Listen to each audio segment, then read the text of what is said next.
Alright, the last video I did, I kind of stuffed up at the end. I was completely lost. So, if you've watched that, sorry for the 2.5, 3 minutes of nothing at the end.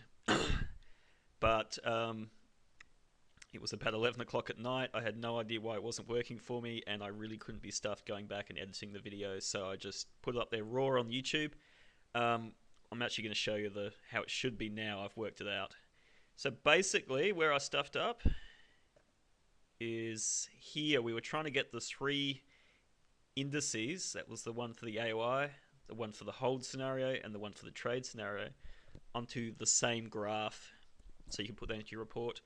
And remember, the problem was that when you get the data from the Yahoo Finance website, it has the most recent values first up the top here, and your starting values, which we've set to be 100 for the indices rather, down the bottom. When you graph that, it was back to front, so we wanted to be able to flip it.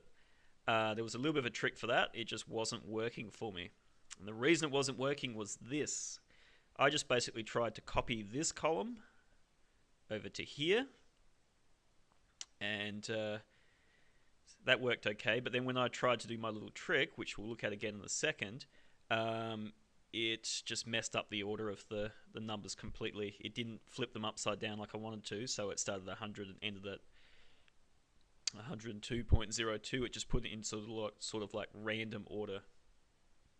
And the reason for that is because when I copied it and pasted it, I just did a straight copy and paste, and I forgot to do copy and then paste as values. Do you remember the last video we had to do that because we were getting these weird divide by zero symbols? So whenever you're copying data from one point to another, sometimes within the same spreadsheet or sometimes from one spreadsheet to another, it's always a good idea to just, when you paste as values. That's that little 1, 2, 3 thing there that my cursor's sitting over the top of. I should have remembered that. Okay, so let's try that now. So you remember the trick is that you make a little dummy column next to the ones you've got here, and you put the numbers 1, 2, 3 like that, and then fill that down. And that's kind of like your ordering column. So I want to reverse the order. Rather than going 1, 2, 3, 4, I want to go 26, 25, 24. So I highlight them all. I go up to the data tab here, look at the sort bit, and I want sort largest to smallest. That's what my cursor's hovering over at the moment. So I click that.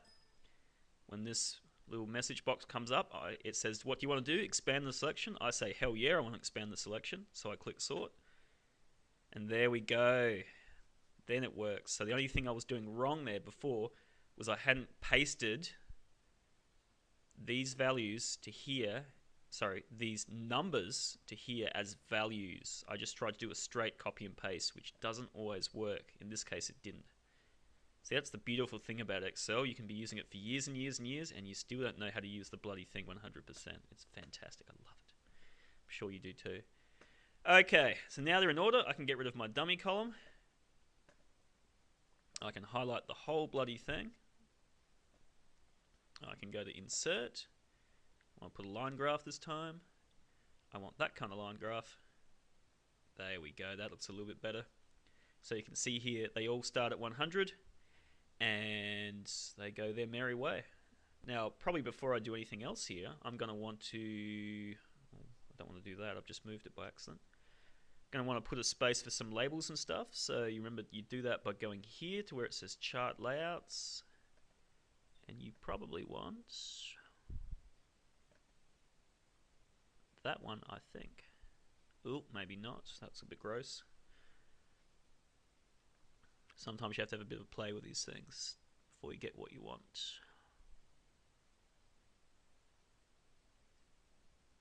So it doesn't look like I've got exactly what I want here, but I'm going to choose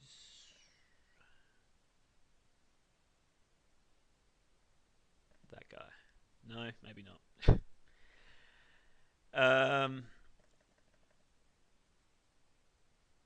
What I'm kind of after is one where I can have labels on the top and the bottom, but it's not quite doing that for me.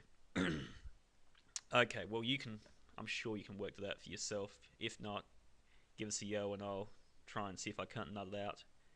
I'm not going to have another video where I have to stop for 5 minutes and try and work something out. Okay, so you can see here that you have your index value here. So what you would put as a label on the side here would be index value. And this is obviously days. So day 1 is the 26th of July. Day 26 is the August the 30th. Heading up here, put something appropriate like comparison of indices or something. Just before we finish up, the one thing you might want to have a think about here, I'm just going to move this and make it a little bit bigger so it's a bit clearer. There we go. So you've got blue as the AOI, red is the hold scenario, and green is the trade scenario. So you might be thinking to yourself, well, what's happened to the red part here? Why is it gone? Well, when you think about it, the only difference between the hold scenario and the trade scenario for me was that on August the 23rd, so towards the end, I sold my Rio Tinto shares and bought Qantas shares. So up to that point, the hold scenario and the trade scenario were exactly the same. So they're basically laid over the top of each other. So if you see one, you can't see the other. So that's what's happened. Here, where the red hold scenario suddenly appears, that's where I sold those shares and the two scenarios became different. So this green one here, after I buy my Qantas shares, they go down in price for a while, but then big hike, and they finishes up here. Whereas my hold scenario finishes up there. Now, one interesting thing to look at here, and this will help when you come to your discussion, you'll see that the shape of the AOI line and the shape of the hold slash trade one, particularly the hold one, you see it goes like that. Pretty much the same shape, aren't they? You can see that my portfolio is a little bit above the blue AOI line in every single part. But the basic shape is the same, and that reflects what we've talked about before. The AOI is a measure of how the whole share market as overall is doing. And we know that the prices of individual companies don't necessarily follow that, but people will tend to buy and sell shares in most companies based on how they're feeling about the market as a whole. So when the market's doing well, which is this point here, people will buy shares in most companies. So the value will start to go up. When the market's not doing so great, like here, people will tend to maybe sell their shares. So we can see that the portfolio here has followed the AOI.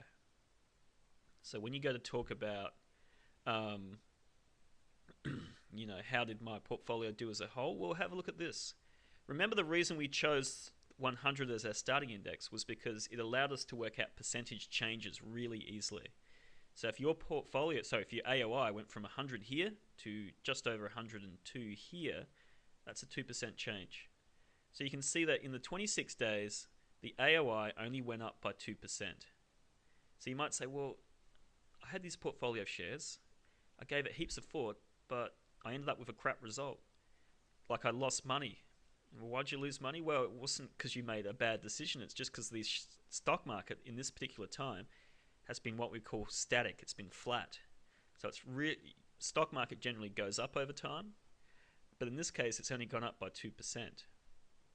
So that means most companies are only going to go up by about 2% as well. So unfortunately, even if you really chosen well, chances are you're going to end up with very little change. So in the hold scenario here, it's only gone up by not even 3%. So very little change. So that means that when you go to sell your shares, once you factor in the fees and stuff like that, you're either just going to come out even Steven, so you haven't made a loss, you haven't made a profit, or you're probably going to make a loss. And that shows that in this case, if you're buying solid shares, like by solid shares, I mean shares that in companies that tend to do well and aren't going to collapse or anything like that, you really have to hang on to them for a long time. So we're talking more than 6 months here. If you do that, you'll see enough of a percentage return to actually make a proper profit. So that's how the share game is played. You either hold on to the shares for a long time, collect dividends, wait for a decent percentage increase and then sell your shares for capital gain, or you do it the hard and fast way. You buy into risky companies and you hold them for a very short period of time. So if you see a company that's risky, but it looks like the share price is going to shoot up, you buy into that, you wait for it to shoot up, then you sell it quickly. And then you buy into another company, wait for that to shoot up, sell quickly. That's the risky thing. So it's either really short term where you're having the shares for only maybe a couple of days or a week or two at most, or it's the long term. What we've got here is the worst of both worlds. We haven't held on to the shares for long enough to actually see a decent return, but when we go to sell them, we get hammered because we have to pay capital gains tax because we've had them for less than 12 months rather. But on the same token, we've bought into companies that don't tend to see huge increases in price over short periods of time. So unfortunately, just the nature of this scenario we've been looking at is not a way that an investor would actually invest. They're either going to hold their shares for a really long time, or they're just going to trade them really quickly and buy into something else. But anyway, that gives you plenty of stuff to talk about in your DI report. So, thank you for listening. Sorry about the stuff up in the previous one. There's going to be basically one more video, I reckon, and that's going to have a look at capital gains tax and all that kind of jazz. Alright, so I'm out for now. Have a wonderful day.